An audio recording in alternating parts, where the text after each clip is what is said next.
ನಮಸ್ಕಾರ. ಮುಖ್ಯಾಂಶಗಳು. ಜಪಾನ್ ವ್ಯಾಪಾರಸ್ಥರೊಂದಿಗೆ ಮಾತುಕತೆ. ಭಾರತದಲ್ಲಿ ಜವಳಿ ಕ್ಷೇತ್ರದಲ್ಲಿ ಆಧುನಿಕ ತಂತ್ರಜ್ಞಾನ ಬಳಕೆಗೆ ವಿಪುಲ ಅವಕಾಶ. ಪ್ರಧಾನಿ ನರೇಂದ್ರ ಮೋದಿ. ನಾಳೆ ಕ್ವಾಡ್ ಶೃಂಗಸಭೆ. ಗಣ್ಯ ರಾಷ್ಟ್ರಗಳ ಮುಖ್ಯಸ್ಥರ ಜೊತೆ ದ್ವಿಪಕ್ಷೀಯ ಬಾಂಧವ್ಯ ಕುರಿತು ಸಮಾಲೋಚನೆ.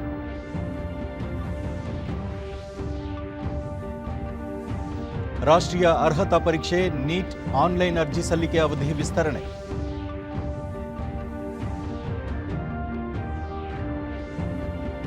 ಹಾಗೂ ಇಂಡೋನೇಷ್ಯಾದಲ್ಲಿ ಏಷ್ಯಾ ಕಪ್ ಹಾಕಿ ಪಂದ್ಯಾವಳಿ. ಭಾರತ ಪಾಕಿಸ್ತಾನ ಮುಖಾಮುಖಿ.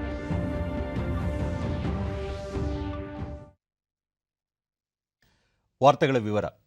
ಜಪಾನ್ ಪ್ರವಾಸದಲ್ಲಿರುವ ಪ್ರಧಾನಿ ನರೇಂದ್ರ ಮೋದಿ ಅವರು ಟೋಕಿಯೋದಲ್ಲಿಂದು ಆ ದೇಶದ ಜವಳಿ ದಿಗ್ಗಜ ಯುನಿಕ್ಲೋ ಸಂಸ್ಥೆಯ ಅಧ್ಯಕ್ಷ ಹಾಗೂ ಮುಖ್ಯ ಕಾರ್ಯನಿರ್ವಹಣಾಧಿಕಾರಿ ತದಾಶಿ ಯಾನಿ ಅವರನ್ನು ಭೇಟಿ ಮಾಡಿದರು.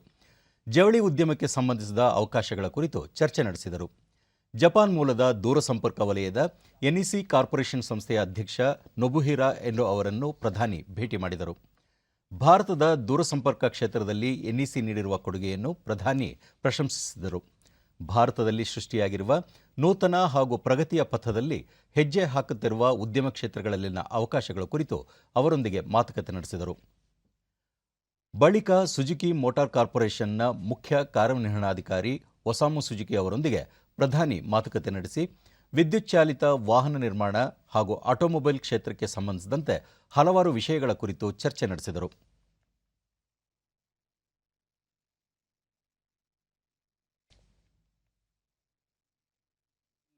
के आने के बाद कि भारत ने यह स्पष्ट किया है कि अपने हितों को प्राथमिकता में भारत रखेगा. क्या यह संदेश भारत ने पिछले कुछ सालों में दिया है? देखिए, इसमें कोई शक नहीं कि भारत की जो नीति है वो एक तरह से पिछले 8 साल में ಇಂದು ಬೆಳಗ್ಗೆ ಪ್ರಧಾನಿ ನರೇಂದ್ರ ಮೋದಿ ಅವರು ಟೋಕಿಯೋಗೆ ಬಂದಿಳಿದಾಗ ವಿಮಾನ ನಿಲ್ದಾಣದಲ್ಲಿ ಅವರಿಗೆ ಭವ್ಯ ಸ್ವಾಗತ ನೀಡಲಾಯಿತು. ಬಳಿಕ ಹೋಟೆಲ್ಗೆ ಆಗಮಿಸಿದಾಗ ಅಲ್ಲಿನ ಭಾರತೀಯ ಸಮುದಾಯದವರು ರಾಷ್ಟ್ರಧ್ವಜ ಹಿಡಿದು ಹರ್ಷೋದ್ಗಾರಗಳ ನಡುವೆ ಸ್ವಾಗತಿಸಿದರು. ತಮ್ಮ ಪಾಲಕರೊಂದಿಗೆ ಹಲವಾರು ಮಕ್ಕಳು ಸಹ ವಿವಿಧ ಭಾಷೆಗಳಲ್ಲಿ ನಿಮಗೆ ಸ್ವಾಗತ ಎಂಬ ಭಿತ್ತಿಫಲಕ ಹಿಡಿದು ಸಮಾರಂಭದಲ್ಲಿ ಪಾಲ್ಗೊಂಡಿದ್ದರು. ಕೆಲ ಮಕ್ಕಳ ಜೊತೆ ಪ್ರಧಾನಿ ಮಾತನಾಡಿ ಅವರು ತಂದಿರುವ ಚಿತ್ರಗಳಿಗೆ ತಮ್ಮ ಹಸ್ತಾಕ್ಷರ ಹಾಕಿ ಸಂತಸ ಹಂಚಿಕೊಂಡರು. ಭಾರತ, ಅಮೆರಿಕ, ಜಪಾನ್ ಸೇರಿದಂತೆ 11 ರಾಷ್ಟ್ರಗಳನ್ನು ಒಳಗೊಂಡಿರುವ ಇಂಡೋ ಪೆಸಿಫಿಕ್ ಆರ್ಥಿಕ ಚೌಕಟ್ಟಿಗೆ ಟೋಕಿಯೋದಲ್ಲಿಂದು ಚಾಲನೆ ನೀಡಲಾಯಿತು. ಈ ಸಂದರ್ಭದಲ್ಲಿ ಪಾಲ್ಗೊಂಡ ಜಪಾನ್ ಪ್ರವಾಸದಲ್ಲಿರುವ ಪ್ರಧಾನಿ ನರೇಂದ್ರ ಮೋದಿ ಇಂಡೋ ಪೆಸಿಫಿಕ್ ವಲಯವನ್ನು ಸುರಕ್ಷಿತವನ್ನಾಗಿಸುವುದು, ಮುಕ್ತವಾದ ವ್ಯಾಪಾರಕ್ಕೆ ಅನುವು ಮಾಡಿಕೊಡುವುದು ಇದರ ಉದ್ದೇಶವಾಗಿದೆ. ಮುಕ್ತ ವ್ಯಾಪಾರಕ್ಕೆ ಪರಸ್ಪರ ನಂಬಿಕೆ, ಪಾರದರ್ಶಕತೆ, ಸಮಯ ಪಾಲನೆ ಬಹುಮುಖ್ಯ ಆಧಾರವಾಗಿದ್ದು, ಸಾಮೂಹಿಕ ಇಚ್ಛಾಶಕ್ತಿಯಿಂದ ಈ ವಲಯದಲ್ಲಿ ಅಭಿವೃದ್ಧಿ, ಶಾಂತಿ ಮತ್ತು ಸಮೃದ್ಧಿ ಸಾಧಿಸಬಹುದಾಗಿದೆ. ಮುಕ್ತ ಹಾಗೂ ಎಲ್ಲರನ್ನು ಒಳಗೊಳ್ಳುವ ಮೂಲಕ ಭಾರತ ಸಕ್ರಿಯವಾಗಿ ಪಾಲ್ಗೊಳ್ಳಲಿದೆ ಎಂದು ಹೇಳಿದರು.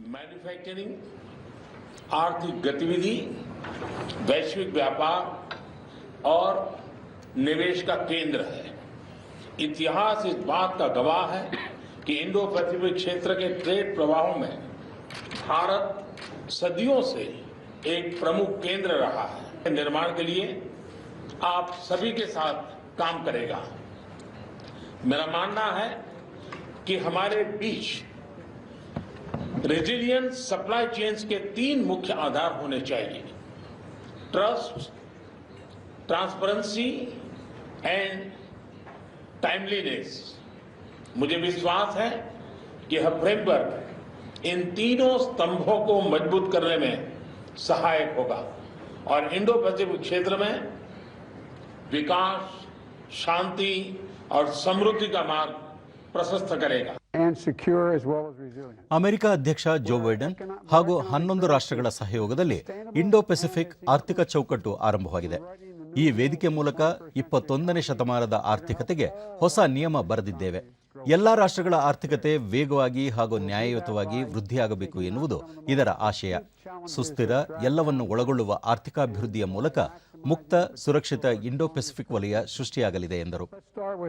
New rules governing trade and digital goods and services. So companies don't have to hand over the proprietary technology to do business in a country.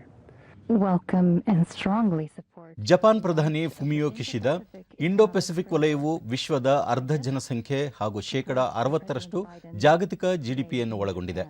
ಶಾಂತಿಯನ್ನು ಖಚಿತಗೊಳಿಸುವುದು, ಸ್ಥಿರವಾದ ಅಭಿವೃದ್ಧಿ ಇಂದಿನ ಅಗತ್ಯವಾಗಿದ್ದು, ಈ ನಿಟ್ಟಿನಲ್ಲಿ ಕೆಲಸ ಮಾಡಲಾಗುವುದು ಎಂದು ಹೇಳಿದರು. The Indo-Pacific region is home to half of the world's population. Japan has been contributing. Japan ಪ್ರವಾಸದಲ್ಲಿರುವ ಪ್ರಧಾನಿ ನರೇಂದ್ರ ಮೋದಿ ಟೋಕಿಯೋದಲ್ಲಿಂದು ಭಾರತೀಯ ಸಮುದಾಯವನ್ನು ಉದ್ದೇಶಿಸಿ ಮಾತನಾಡುತ್ತಿದ್ದಾರೆ. ವೇದಿಕೆ ಏರಿದ ಪ್ರಧಾನಿಗೆ ಅನಿವಾಸಿ ಭಾರತೀಯರು ಹರ್ಷೋದ್ಗಾರದೊಂದಿಗೆ ಭವ್ಯ ಸ್ವಾಗತ ಕೋರಿದರು.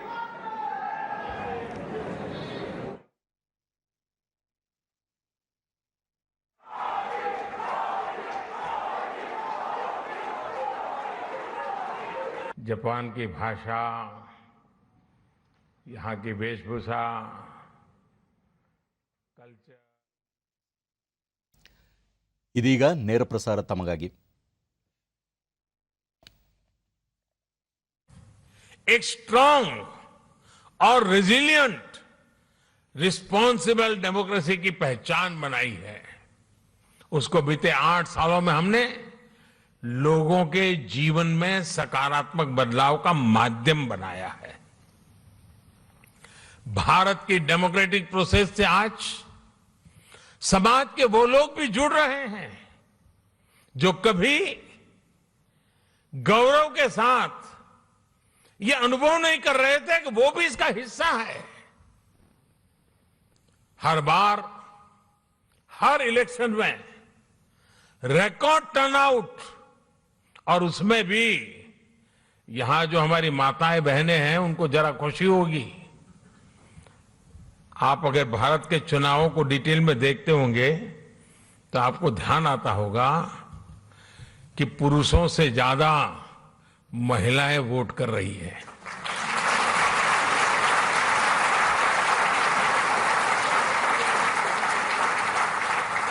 ये इस बात का प्रमाण है कि भारत में डेमोक्रेसी सामान्य से सामान्य नागरिकों के हकों के प्रति कितनी सजग है, कितनी समर्पित है और हर नागरिक को कितना सामर्थ्यवान बनाती है. साथियों, मूल सुविधाओं के साथ साथ हम भारत के एस्पिरेशन को भी नई बुलंदी दे रहे हैं, नया आयाम दे रहे हैं.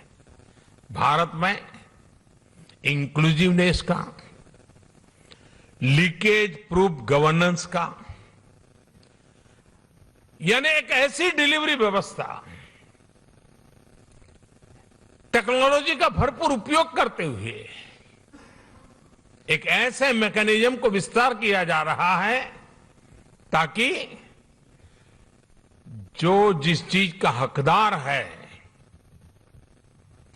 वो बिना मुसीबतें, बिना कोई सिफारिश को, बिना कोई करप्शन किए अपने हक को प्राप्त कर सकता है, और उसमें हम पूरी ताकत से जुटे हुए हैं.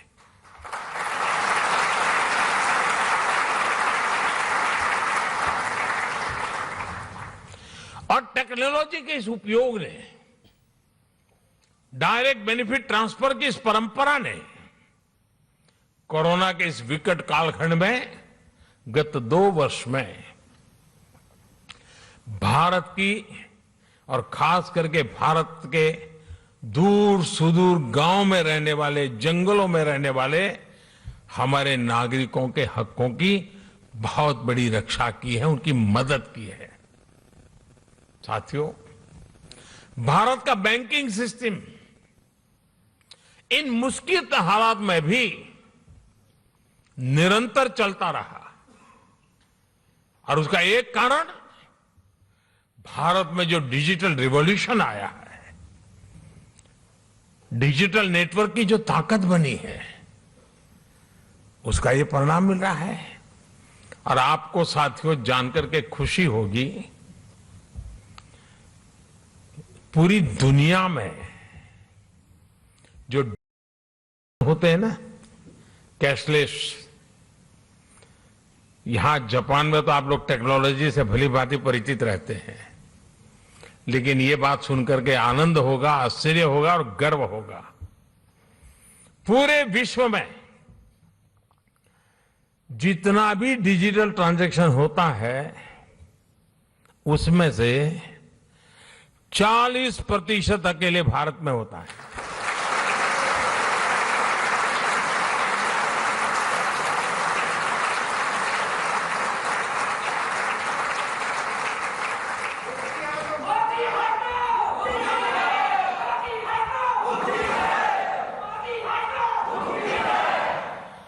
कोरोना के शुरुआती दिनों में जब सब बंद था,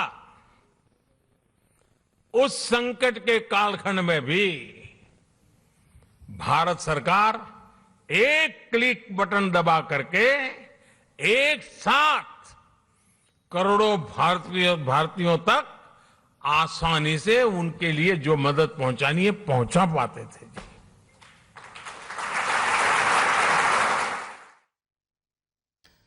ದೆಹಲಿಯಲ್ಲಿ ನೂತನವಾಗಿ ಸ್ಥಾಪನೆಯಾಗಿರುವ ಪ್ರಧಾನಮಂತ್ರಿ ಸಂಗ್ರಹಾಲಯಕ್ಕೆ ಕೇಂದ್ರ ಗೃಹ ಸಚಿವ ಅಮಿತ್ ಶಾ ಅವರಿಂದು ಭೇಟಿ ನೀಡಿದರು. ಇದುವರೆಗೆ ದೇಶದ ಎಲ್ಲ ಪ್ರಧಾನಿಗಳು ನೀಡಿರುವ ಕೊಡುಗೆಗಳ ಬಗ್ಗೆ ಈ ಸಂಗ್ರಹಾಲಯದಲ್ಲಿ ಮಾಹಿತಿ ನೀಡಲಾಗಿದೆ. ಟಚ್ ಸ್ಕ್ರೀನ್ ಡಿಜಿಟಲ್ ಮಾದರಿಯಲ್ಲಿರುವ ಪ್ರಯೋಗಾಲಯದಲ್ಲಿ ಸ್ವಾತಂತ್ರ್ಯ ನಂತರದ ಹಲವು ಕುತೂಹಲಕಾರಿ ವಿದ್ಯಮಾನಗಳ ಭಾವಚಿತ್ರ, ವಿಡಿಯೋಗಳನ್ನು ಪ್ರದರ್ಶಿಸಲಾಗಿದೆ. 1950ರ ಜನವರಿ 26ರಂದು ನಡೆದ ಪ್ರಥಮ ಗಣರಾಜ್ಯೋತ್ಸವ ಸಮಾರಂಭದ ವಿಡಿಯೋ ತುಣುಕುಗಳನ್ನು ಇಲ್ಲಿ ನೋಡಬಹುದಾಗಿದೆ. 10,000 ಚದರ ಮೀಟರ್ ವ್ಯಾಪ್ತಿಯಲ್ಲಿ ವಿಸ್ತಾರವಾಗಿರುವ ಸಂಗ್ರಹಾಲಯದ ವಿನ್ಯಾಸ ಕನಿಷ್ಠ ವಿದ್ಯುತ್ ಬಳಕೆಗೆ ಆಸ್ಪದ ನೀಡುವಂತಿದೆ. बिल्डिंग बनाकर सिंह तक की बात हो, उन तमाम प्रधानमंत्रियों की का जिक्र अटल बिहारी वाजपेयी हो, इंद्र कुमार गुजराल हो, राष्ट्र निर्माण में उनकी क्या भूमिका रही है, उस बात को ये बताने जब उन्होंने 14 अप्रैल को प्रधानमंत्री संग्रहालय का उद्घाटन किया था तो उन्होंने कहा था कि सुधाकर, मैं देख रहा हूं कि सिर्फ प्रधानमंत्रियों की उनके योगदान के साथ साथ ದಾವೋಸ್ನಲ್ಲಿ ಇದೇ 26ರವರೆಗೆ ನಡೆಯಲಿರುವ ವಿಶ್ವ ಆರ್ಥಿಕ ವೇದಿಕೆಯಲ್ಲಿ ಕೇಂದ್ರ ವಾಣಿಜ್ಯ ಮತ್ತು ಕೈಗಾರಿಕಾ ಸಚಿವ ಪಿಯೂಷ್ ಗೋಯಲ್ ಭಾರತದ ನಿಯೋಗದ ನೇತೃತ್ವ ವಹಿಸಿದ್ದಾರೆ. ಆರೋಗ್ಯ ಮತ್ತು ಕುಟುಂಬ ಕಲ್ಯಾಣ ಸಚಿವ ಮನ್ಸುಖ್ ಮಾಂಡವೀಯ, ಪೆಟ್ರೋಲಿಯಂ ಮತ್ತು ನೈಸರ್ಗಿಕ ಅನಿಲ ಸಚಿವ ಹರ್ದೀಪ್ ಸಿಂಗ್ ಪುರಿ ಹಾಗೂ ಕರ್ನಾಟಕ, ಮಧ್ಯಪ್ರದೇಶ, ತಮಿಳುನಾಡು, ಆಂಧ್ರಪ್ರದೇಶ, ಮಹಾರಾಷ್ಟ್ರ ಮತ್ತು ತೆಲಂಗಾಣ ರಾಜ್ಯಗಳ ಮುಖ್ಯಮಂತ್ರಿಗಳು ಹಾಗೂ ಇನ್ನಿತರೆ ಹಿರಿಯ ಸಚಿವರು ಈ ನಿಯೋಗದಲ್ಲಿದ್ದಾರೆ. ಅಲ್ಲದೆ ಈ ವಿಶ್ವ ಆರ್ಥಿಕ ವೇದಿಕೆಯಲ್ಲಿ ಹಲವಾರು ಉದ್ಯಮ ನಾಯಕರು ಸಹ ಚರ್ಚೆಯಲ್ಲಿ ಪಾಲ್ಗೊಳ್ಳಲಿದ್ದಾರೆ. ವಿಶ್ವ ಆರ್ಥಿಕ ವೇದಿಕೆಯು ಜಾಗತಿಕ ನಿರೂಪಣೆ ರೂಪಿಸುವಲ್ಲಿ ಪ್ರಮುಖ ಹಾಗೂ ಸಂಬಂಧಿತ ಮಧ್ಯಸ್ಥಗಾರನಾಗಿ ದೇಶದ ಸ್ಥಾನವನ್ನು ಬಲಪಡಿಸಲು ಸಹಾಯ ಮಾಡುತ್ತದೆ. ವಿಶೇಷವಾಗಿ ಭಾರತ ಮುಂದಿನ ವರ್ಷದಲ್ಲಿ ನಡೆಯಲಿರುವ G20 ಶೃಂಗಸಭೆಯ ಅಧ್ಯಕ್ಷತೆ ವಹಿಸಲಿದೆ. ಭಾರತದ ದೃಢವಾದ ಆರ್ಥಿಕ ಬೆಳವಣಿಗೆ ಹಾಗೂ ಸ್ಥಿರವಾದ ಸ್ಥೂಲ ಆರ್ಥಿಕ ಸೂಚಕಗಳ ದೃಷ್ಟಿಯಿಂದ ಆಕರ್ಷಕ ಹೂಡಿಕೆಯ ತಾಣವಾಗಿ ಯೋಜಿಸುವ ನಿಟ್ಟಿನಲ್ಲೂ ಇದೊಂದು ವೇದಿಕೆಯಾಗಲಿದೆ. ದಾವೋಸ್ ಪ್ರವಾಸದ ನಂತರ ಪಿಯೂಷ್ ಗೋಯಲ್ ಈ ತಿಂಗಳ 26 ಮತ್ತು 27ರಂದು ಇಂಗ್ಲೆಂಡ್ಗೆ ಭೇಟಿ ನೀಡಲಿದ್ದು, ಅಲ್ಲಿನ ಸರ್ಕಾರ ಹಾಗೂ ವ್ಯಾಪಾರಿಗಳೊಂದಿಗೆ ಮುಕ್ತ ವ್ಯಾಪಾರ ಒಪ್ಪಂದದ ಪ್ರಗತಿ ಕುರಿತು ಚರ್ಚೆ ನಡೆಸಲಿದ್ದಾರೆ. ಪ್ರಧಾನಿ ನರೇಂದ್ರ ಮೋದಿ ಅವರು ದೇಶವಾಸಿಗಳ ಹಿತದೃಷ್ಟಿಯಿಂದ ಯಾವಾಗಲೂ ನಿರ್ಧಾರಗಳನ್ನು ತೆಗೆದುಕೊಳ್ಳುತ್ತಾರೆ. ಈ ಹಿನ್ನೆಲೆಯಲ್ಲಿ ಪೆಟ್ರೋಲ್ ಮತ್ತು ಡೀಸೆಲ್ ಮೇಲಿನ ಅಬಕಾರಿ ಸುಂಕವನ್ನು ಕೇಂದ್ರ ಸರ್ಕಾರ ಕಡಿತಗೊಳಿಸಿದೆ ಎಂದು ಕೇಂದ್ರ ವಾರ್ತಾ ಮತ್ತು ಪ್ರಸಾರ ಖಾತೆ ಸಚಿವ ಅನುರಾಗ್ ಸಿಂಗ್ ಠಾಕೂರ್ ತಿಳಿಸಿದ್ದಾರೆ. ಹಿಮಾಚಲ ಪ್ರದೇಶದ ಕಂಗ್ರಾ ಜಿಲ್ಲೆಯ ಗಗ್ಗಲ್ ವಿಮಾನ ನಿಲ್ದಾಣದಲ್ಲಿ ನಿನ್ನೆ ಸುದ್ದಿಗಾರರೊಂದಿಗೆ ಅವರು, ವಿಶ್ವಾದ್ಯಂತ ಕಚ್ಚಾ ತೈಲದ ಬೆಲೆ ನಿರಂತರವಾಗಿ ಏರಿಕೆಯಾಗುತ್ತಿದ್ದು, ಜನರಿಗೆ ಪರಿಹಾರ ನೀಡಲು ಕೇಂದ್ರ ಸರ್ಕಾರ ಈ ಐತಿಹಾಸಿಕ ನಿರ್ಧಾರ ತೆಗೆದುಕೊಂಡಿದೆ. ಈ ಬಾರಿ ಪ್ರತಿಪಕ್ಷಗಳ ಆಡಳಿತವಿರುವ ರಾಜ್ಯಗಳು ತಮ್ಮ ರಾಜ್ಯದಲ್ಲಿ ಪೆಟ್ರೋಲ್ ಮತ್ತು ಡೀಸೆಲ್ ಮೇಲಿನ ತೆರಿಗೆಯನ್ನು ಕಡಿತಗೊಳಿಸಿ ಸಾಮಾನ್ಯ ಜನರಿಗೆ ಪರಿಹಾರ ನೀಡಲಿವೆ ಎಂದು ಭರವಸೆ ನೀಡಿದರು. ಪ್ರಧಾನಮಂತ್ರಿ ಉಜ್ವಲ ಯೋಜನೆಯಡಿ 9 ಕೋಟಿಗೂ ಅಧಿಕ ಫಲಾನುಭವಿಗಳಿಗೆ ವರ್ಷಕ್ಕೆ 12 ಸಿಲಿಂಡರ್ಗಳವರೆಗೆ ಪ್ರತಿ ಸಿಲಿಂಡರ್ಗೆ ₹200 ಅನುದಾನ ನೀಡುವ ಮಹತ್ವದ ನಿರ್ಧಾರವನ್ನು ಸಹ ಕೇಂದ್ರ ಸರ್ಕಾರ ತೆಗೆದುಕೊಂಡಿದೆ ಎಂದು ಸಚಿವರು ಹೇಳಿದರು. ಕಳೆದ 2 ವರ್ಷಗಳಲ್ಲಿ ಕೊರೋನಾ ಸಾಂಕ್ರಾಮಿಕದ ಸಂದರ್ಭದಲ್ಲಿ ದೇಶದ 80 ಕೋಟಿಗೂ ಹೆಚ್ಚು ಜನರಿಗೆ ಉಚಿತವಾಗಿ ಆಹಾರ ಧಾನ್ಯ ವಿತರಿಸಲಾಗಿದೆ. ಅಲ್ಲದೆ 90 ಕೋಟಿಗೂ ಅಧಿಕ ಜನರಿಗೆ ಉಚಿತವಾಗಿ ಕೊರೋನಾ ಲಸಿಕೆ ಸಹ ಕೇಂದ್ರ ಸರ್ಕಾರ ವಿತರಿಸಿದೆ ಎಂದು ಅನುರಾಗ್ ಸಿಂಗ್ ಠಾಕೂರ್ ತಿಳಿಸಿದರು. ಜೂನ್ 21ರಂದು ನಡೆಯಲಿರುವ 8ನೇ ಅಂತಾರಾಷ್ಟ್ರೀಯ ಯೋಗ ದಿನವನ್ನು ಪ್ರಧಾನಿ ನರೇಂದ್ರ ಮೋದಿ ಅವರ ನೇತೃತ್ವದಲ್ಲಿ ಕರ್ನಾಟಕದ ಮೈಸೂರಿನಲ್ಲಿ ಆಚರಿಸಲಾಗುವುದು. ಸುದ್ದಿಗೋಷ್ಠಿಯಲ್ಲಿಂದು ಕೇಂದ್ರ ಆಯುಷ್ ಸಚಿವ ಸರ್ಬಾನಂದ ಸೋನೋವಾಲ್ ಆಯುಷ್ ಸಚಿವಾಲಯ ಸೇರಿದಂತೆ ಎಲ್ಲ ಸಚಿವಾಲಯಗಳು ಇಲಾಖೆಗಳ ಸಹಯೋಗದಿಂದ ಯೋಗ ದಿನವನ್ನು ಯಶಸ್ವಿಗೊಳಿಸಲು ನಿರ್ಧರಿಸಲಾಗಿದೆ. ಯೋಗ ದಿನಕ್ಕೆ 75 ದಿನಗಳ ಮುನ್ನವೇ ಅಂದರೆ ಏಪ್ರಿಲ್ 7ರಿಂದ ವಿವಿಧ ಕಾರ್ಯಕ್ರಮಗಳನ್ನು ಆರಂಭಿಸಲಾಗಿದ್ದು, ಇದರ ಅಂಗವಾಗಿ ಇದೇ 27ರಂದು ಹೈದರಾಬಾದ್ನಲ್ಲಿ ಯೋಗ ಉತ್ಸವ ಹಮ್ಮಿಕೊಳ್ಳಲಾಗಿದೆ. ದೆಹಲಿಯ ಕೆಂಪುಕೋಟೆ ಸೇರಿದಂತೆ ದೇಶದ 75 ಐತಿಹಾಸಿಕ ಸ್ಥಳಗಳಲ್ಲಿ ಯೋಗ ದಿನ ಆಚರಿಸಲಾಗುವುದು ಎಂದು ತಿಳಿಸಿದರು. ಪ್ರತಿ ರಾಜ್ಯದಲ್ಲೂ 75 ಐತಿಹಾಸಿಕ ಸ್ಥಳಗಳನ್ನು ಗುರುತಿಸಿ ಅಲ್ಲಿ ಯೋಗ ದಿನವನ್ನು ಆಚರಿಸುವಂತೆ ಎಲ್ಲ ರಾಜ್ಯಗಳ ಮುಖ್ಯಮಂತ್ರಿಗಳು ಹಾಗೂ ಪ್ರವಾಸೋದ್ಯಮ ಸಚಿವರಿಗೆ ಮನವಿ ಮಾಡಲಾಗಿದೆ ಎಂದು ತಿಳಿಸಿದರು. ಇದುವರೆಗೆ ಯೋಗ ದಿನದಂದು ನಾವು 2 ಗಿನ್ನೆಸ್ ದಾಖಲೆ ನಿರ್ಮಿಸಿದ್ದೇವೆ. ಈ ಬಾರಿಯೂ ಮೈಸೂರಿನಲ್ಲಿ ಜನಸಮುದಾಯ ಹೆಚ್ಚು ಸಂಖ್ಯೆಯಲ್ಲಿ ಪಾಲ್ಗೊಳ್ಳುವ ಮೂಲಕ ದಾಖಲೆ ನಿರ್ಮಿಸಬೇಕು ಎಂದರು. महत्वपूर्ण है, इस बातों को भी आज मानव समाज विशेष रूप से महसूस किया है. तो अगली 21 जून को हम मैसूरू में फाइनल इवेंट मास योगा डेमोन्स्ट्रेशन होंगे, जिसपे हमारे देश के आदर्शवादी नेता माननीय प्रधानमंत्री जी नेतृत्व देंगे और उसी हिसाब से देश के अलग अलग प्रांतों में 75 आइकॉनिक लोकेशन में इंटरनेशनल डे ऑफ योगा मनाया जाएगा और सारे प्रक्रिया में हर मंत्रालय शामिल होंगे और हर मंत्रालय भी अपने विभाग अपने अलग अलग संस्थाओं के जरिए उसी दिन 75 लोकेशन में वो भी इंटरनेशनल डे ऑफ योगा मनाएंगे. ರಾಷ್ಟ್ರೀಯ ಅರ್ಹತಾ ಪರೀಕ್ಷೆ ನೀಟ್ಗೆ ಆನ್ಲೈನ್ ಅರ್ಜಿ ಸಲ್ಲಿಸುವ ದಿನಾಂಕವನ್ನು ವಿಶ್ವವಿದ್ಯಾಲಯ ಧನಸಹಾಯ ಆಯೋಗ ವಿಸ್ತರಿಸಿದೆ. ಮೇ 30ರವರೆಗೆ ಅರ್ಜಿ ಸಲ್ಲಿಕೆ ಹಾಗೂ ಶುಲ್ಕ ಭರ್ತಿಗೆ ಅವಕಾಶ ನೀಡಲಾಗಿದೆ. ಅಭ್ಯರ್ಥಿಗಳ ಹಿತದೃಷ್ಟಿಯಿಂದ ಈ ಕ್ರಮ ಕೈಗೊಳ್ಳಲಾಗಿದೆ ಎಂದು ಯುಜಿಸಿ ಅಧ್ಯಕ್ಷ ಜಗದೀಶ್ ಕುಮಾರ್ ಟ್ವೀಟ್ ಮಾಡಿದ್ದಾರೆ. ಇದಕ್ಕೂ ಮುನ್ನ ನೀಟ್ ಪರೀಕ್ಷೆಗೆ ಅರ್ಜಿ ಸಲ್ಲಿಸಲು ಮೇ 20ರವರೆಗೆ ಅವಕಾಶ ನೀಡಲಾಗಿತ್ತು. ಸಹಾಯಕ ಪ್ರಾಧ್ಯಾಪಕರು ಹಾಗೂ ಕಿರಿಯ ಸಂಶೋಧನಾ ಅಭ್ಯರ್ಥಿ ಹುದ್ದೆಗಳಿಗೆ ಅರ್ಹರನ್ನು ಆಯ್ಕೆ ಮಾಡುವ ಸಂಬಂಧ ನೀಟ್ ಪರೀಕ್ಷೆ ನಡೆಯಲಿದ್ದು, ರಾಷ್ಟ್ರೀಯ ಪರೀಕ್ಷಾ ಸಂಸ್ಥೆ ಇದನ್ನು ನಡೆಸುತ್ತದೆ.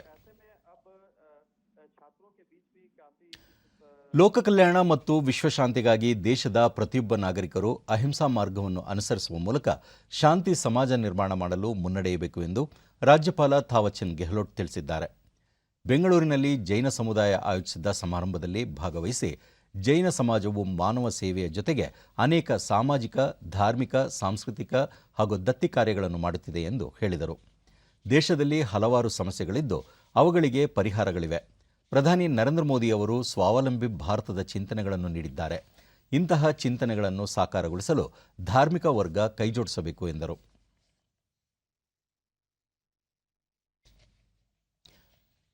ಶಿವಮೊಗ್ಗ ಜಿಲ್ಲೆಯಲ್ಲಿ ಅತಿವೃಷ್ಟಿಯಿಂದ ಸುಮಾರು 40 ಕೋಟಿ ರೂಪಾಯಿ ಬೆಳೆ, ಆಸ್ತಿಪಾಸ್ತಿ ಹಾನಿಯಾಗಿದೆ ಎಂದು ಅಂದಾಜಿಸಲಾಗಿದೆ.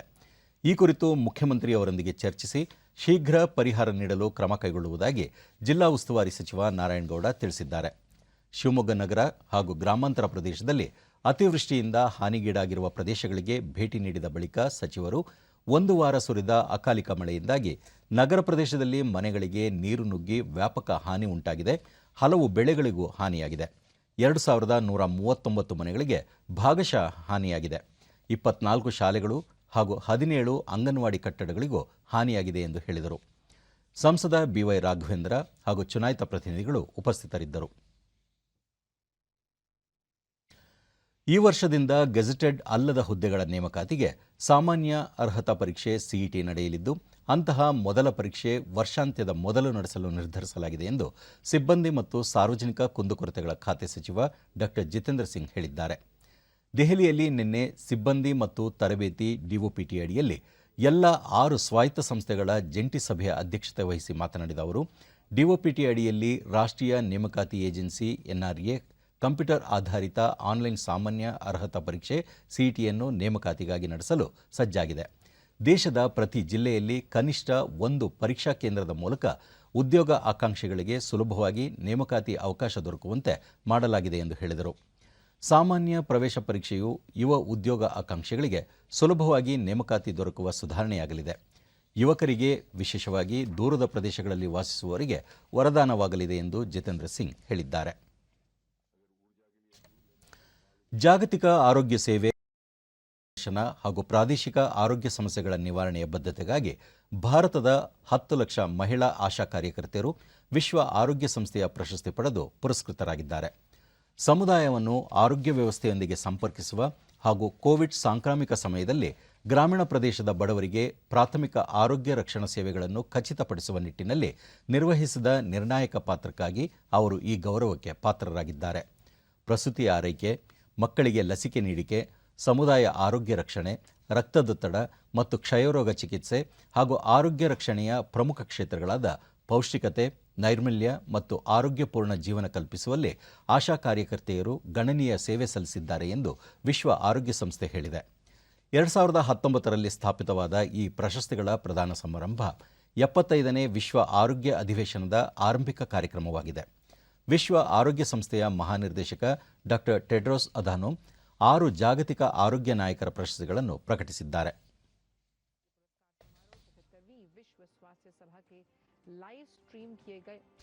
ಈ ಕುರಿತು ಟ್ವೀಟ್ ಮಾಡಿರುವ ಪ್ರಧಾನಿ ನರೇಂದ್ರ ಮೋದಿ, ವಿಶ್ವ ಆರೋಗ್ಯ ಸಂಸ್ಥೆಯಿಂದ ಪುರಸ್ಕೃತರಾಗಿರುವ ಎಲ್ಲ ಆಶಾ ಕಾರ್ಯಕರ್ತೆಯರ ಕುರಿತು ಸಂತಸ ವ್ಯಕ್ತಪಡಿಸಿ ಅವರಿಗೆ ಅಭಿನಂದನೆ ಸಲ್ಲಿಸಿದ್ದಾರೆ.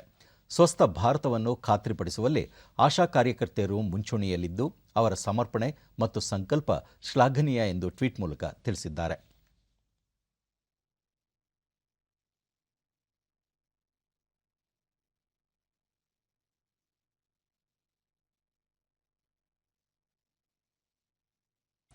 ಆರೋಗ್ಯ ಸಚಿವ ಡಾ. ಕೆ. ಸುಧಾಕರ್ ಸಹ ಆಶಾ ಕಾರ್ಯಕರ್ತೆಯರ ನಿಸ್ವಾರ್ಥ ಸೇವೆಗೆ ಪ್ರಶಸ್ತಿ ಗರಿ ಮೂಡಿದೆ. WHO ಮಹಾನಿರ್ದೇಶಕರ ಗ್ಲೋಬಲ್ ಹೆಲ್ತ್ ಲೀಡರ್ಸ್ ಪ್ರಶಸ್ತಿ ಅವರಿಗೆ ಸಂದಿದೆ.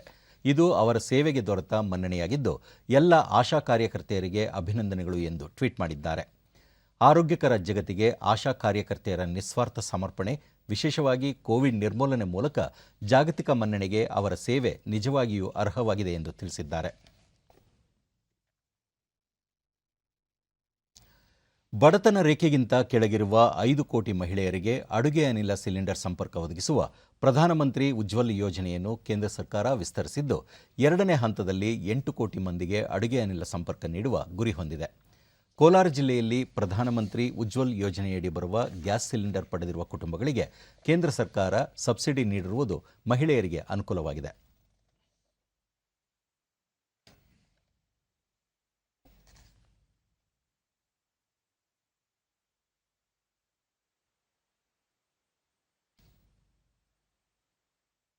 ನಮಗೆ 1.5 ತಿಂಗಳಿಗೆ ಒಂದು ಗ್ಯಾಸ್ ಬೇಕಾಗುತ್ತೆ. ಡಿಡಿ ನ್ಯೂಸ್ನೊಂದಿಗೆ ಫಲಾನುಭವಿ ಪವಿತ್ರ, ತಾವು 1.5 ತಿಂಗಳಿಗೆ ಒಂದು ಸಿಲಿಂಡರ್ ಬಳಕೆ ಮಾಡುತ್ತಿದ್ದು ಇದೀಗ ಬೆಲೆ ಏರಿಕೆಯಾಗಿರುವ ಸಂದರ್ಭದಲ್ಲಿ ಸಬ್ಸಿಡಿ ದೊರೆತಿರುವುದರಿಂದ ಅನುಕೂಲವಾಗಿದೆ ಎಂದು ಹೇಳಿದರು. ಬೇಗ ನಾವೆಲ್ಲಾದ್ರೂ ಕೆಲ್ಸಕ್ಕೆ ಹೋಗೋದಕ್ಕೆ ಎಲ್ಲದಕ್ಕೂ ಅನುಕೂಲ ಆಗುತ್ತೆ.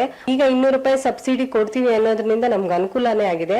ನಮ್ಗೆ ಈಗ ಗ್ಯಾಸ್ ಇರೋದ್ರಿಂದ ತುಂಬಾ ಅನುಕೂಲ ಆಗ್ತಾ ಇದೆ. ಫಲಾನುಭವಿ ಶ್ವೇತಾ ಅಡುಗೆ ಅನಿಲ ಸಿಲಿಂಡರ್ ಸಂಪರ್ಕ ಪಡೆದಿದ್ದು ಇದೀಗ ಸಬ್ಸಿಡಿಯು ದೊರೆತಿರುವುದು ಕುಟುಂಬಕ್ಕೆ ಹೆಚ್ಚು ಸಹಾಯಕವಾಗಿದೆ ಎಂದು ಸಂತಸ ವ್ಯಕ್ತಪಡಿಸಿದರು. ಗ್ಯಾಸ್ ತಗೊಂಡಿದೀವಿ, ಗ್ಯಾಸ್ ಇರೋದ್ರಿಂದ ನಮಗೂ ಅನುಕೂಲ ಆಗ್ತಾ ಇದೆ. ಬೇಗನೂ ಅಡುಗೆ ಮಾಡ್ಬೋದು. ಅದ್ರೆಲ್ಲ ಸಬ್ಸಿಡಿ ಆಗಿರೋದೆಲ್ಲ ಬ್ಯಾಂಕ್ ಅಲ್ಲಿ ಹೋಗಿ ಅಕೌಂಟ್ ತಗೊಂಡ್ರೆ, ಕಾಸು ತಗೊಂಡ್ರೆ 1,2,000 ಒಂದು 3,000 ಅಷ್ಟು ಬರುತ್ತೆ. ನಮಗೂ ಖುಷಿ ಆಗುತ್ತೆ.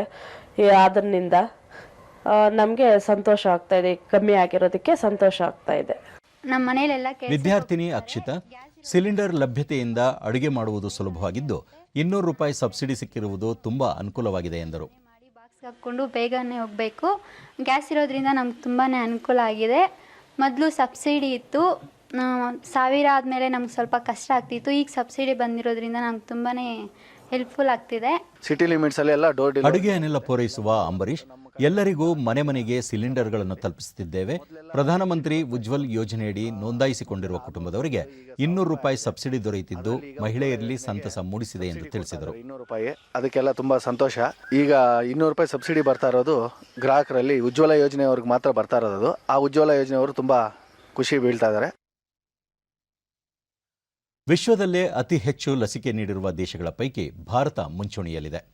ಇದುವರೆಗೆ ದೇಶಾದ್ಯಂತ ಒಟ್ಟು 192,38,45,615 ಡೋಸ್ ಲಸಿಕೆ ನೀಡಲಾಗಿದೆ. ನಿನ್ನೆ ಒಂದೇ ದಿನ 8,81,668 ಡೋಸ್ ಲಸಿಕೆ ನೀಡಲಾಗಿದೆ. ದೇಶದಲ್ಲಿ ಕೊರೋನಾ ಮಾದರಿಗಳ ಪರೀಕ್ಷಾ ಸಾಮರ್ಥ್ಯದಲ್ಲಿ ನಿರಂತರ ಹೆಚ್ಚಳ ಮಾಡಲಾಗುತ್ತಿದ್ದು ಇದುವರೆಗೆ ಒಟ್ಟು 84,70,92,226 ಮಂದಿಗೆ ಕೊರೋನಾ ಮಾದರಿ ಪರೀಕ್ಷೆ ನಡೆಸಲಾಗಿದೆ. ನಿನ್ನೆ ಒಂದೇ ದಿನ 2,94,812 ಮಂದಿಯ ಮಾದರಿ ಪರೀಕ್ಷಿಸಲಾಗಿದೆ ಎಂದು ಭಾರತೀಯ ವೈದ್ಯಕೀಯ ಸಂಶೋಧನಾ ಮಂಡಳಿ ICMR ತಿಳಿಸಿದೆ.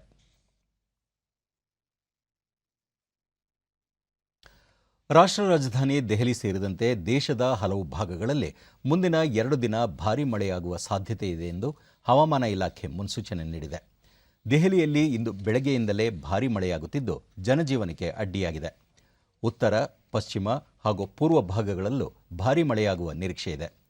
ಜಮ್ಮು ಕಾಶ್ಮೀರ, ಹಿಮಾಚಲ ಪ್ರದೇಶ, ಉತ್ತರಾಖಂಡ್, ಪಂಜಾಬ್, ಹರಿಯಾಣ, ಉತ್ತರ ಪ್ರದೇಶ ಮತ್ತು ರಾಜಸ್ಥಾನಗಳಲ್ಲಿ ನಾಳೆಯವರೆಗೆ ವರ್ಷಧಾರೆಯಾಗುವ ಸಾಧ್ಯತೆ ಇದೆ. ಪೂರ್ವ ರಾಜ್ಯಗಳಾದ ಬಿಹಾರ್, ಜಾರ್ಖಂಡ್, ಪಶ್ಚಿಮ ಬಂಗಾಳ ಮತ್ತು ಒಡಿಶಾಗಳಲ್ಲೂ ಮಳೆಯಾಗುವ ಮುನ್ಸೂಚನೆ ಇದೆ. ರಾಜ್ಯದ ಕರಾವಳಿಯ ಹಲವೆಡೆ, ದಕ್ಷಿಣ ಒಳನಾಡಿನ ಕೆಲವೆಡೆ, ಉತ್ತರ ಒಳನಾಡಿನ ಅಲ್ಲಲ್ಲಿ ಗುಡುಗು ಸಹಿತ ಮಳೆಯಾಗುವ ಸಾಧ್ಯತೆ ಇದೆ. ಮತ್ತೊಂದೆಡೆ ಅಸ್ಸಾಂನಲ್ಲಿ ಪ್ರವಾಹ ಪರಿಸ್ಥಿತಿಯಲ್ಲಿ ಸುಧಾರಣೆ ಕಂಡುಬಂದಿದ್ದರೂ ಮೃತರ ಸಂಖ್ಯೆ 25ಕ್ಕೆ ಏರಿದೆ. ರಾಜ್ಯದ 8 ಜಿಲ್ಲೆಯ 91,000 ಸಂತ್ರಸ್ತರು 269 ಪರಿಹಾರ ಕೇಂದ್ರಗಳಲ್ಲಿ ಆಶ್ರಯ ಪಡೆದಿದ್ದಾರೆ. SDRF ಮತ್ತು NDRF ತಂಡಗಳು ರಕ್ಷಣಾ ಕಾರ್ಯದಲ್ಲಿ ತೊಡಗಿದ್ದು ಸಂತ್ರಸ್ತರನ್ನು ಸುರಕ್ಷಿತ ಸ್ಥಳಗಳಿಗೆ ಸ್ಥಳಾಂತರಿಸುವ ಕಾರ್ಯ ಮುಂದುವರೆಸಿವೆ.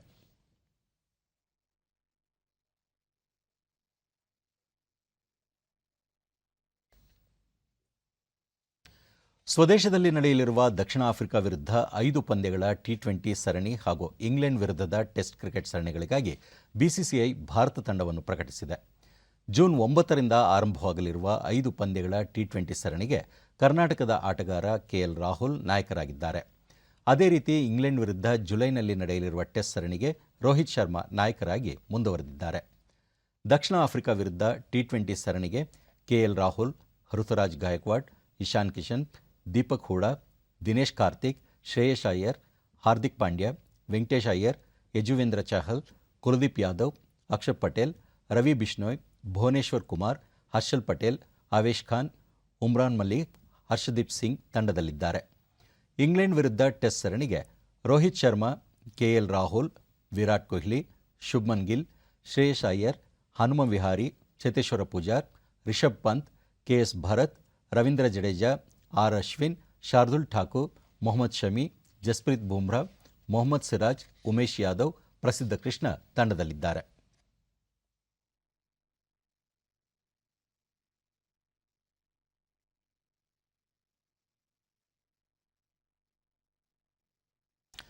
ಇಂಡೋನೇಷ್ಯಾದ ಜಕಾರ್ತದಲ್ಲಿ ಇಂದಿನಿಂದ ಆರಂಭವಾಗಲಿರುವ 11ನೇ ಆವೃತ್ತಿಯ ಏಷ್ಯಾ ಕಪ್ ಪುರುಷರ ಹಾಕಿ ಚಾಂಪಿಯನ್ಶಿಪ್ನಲ್ಲಿ ಭಾರತ ತಂಡ ಇಂದು ತನ್ನ ಮೊದಲ ಪಂದ್ಯದಲ್ಲಿ ಸಾಂಪ್ರದಾಯಿಕ ಎದುರಾಳಿ ಪಾಕಿಸ್ತಾನದ ವಿರುದ್ಧ ತನ್ನ ಅಭಿಯಾನ ಆರಂಭಿಸಲಿದೆ.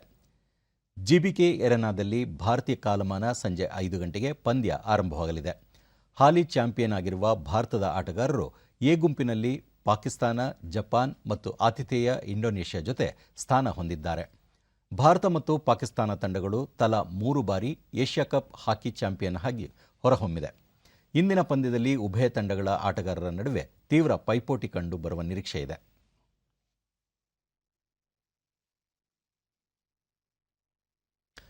ಕೊನೆಯಲ್ಲಿ ಮತ್ತೊಮ್ಮೆ ಮುಖ್ಯಾಂಶಗಳು. ಜಪಾನ್ ವ್ಯಾಪಾರಸ್ಥರೊಂದಿಗೆ ಮಾತುಕತೆ. ಭಾರತದಲ್ಲಿ ಜವಳಿ ಕ್ಷೇತ್ರದಲ್ಲಿ ಆಧುನಿಕ ತಂತ್ರಜ್ಞಾನ ಬಳಕೆಗೆ ವಿಪುಲ ಅವಕಾಶ.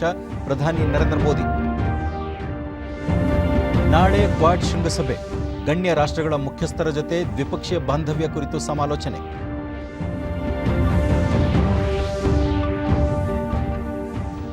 ರಾಷ್ಟ್ರೀಯ ಅರ್ಹತಾ ಪರೀಕ್ಷೆ ನೀಟ್ ಆನ್ಲೈನ್ ಅರ್ಜಿ ಸಲ್ಲಿಕೆ ಅವಧಿ ವಿಸ್ತರಣೆ.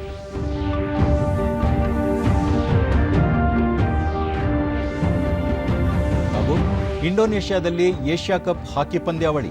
ಭಾರತ ಪಾಕಿಸ್ತಾನ ಮುಖಾಮುಖಿ.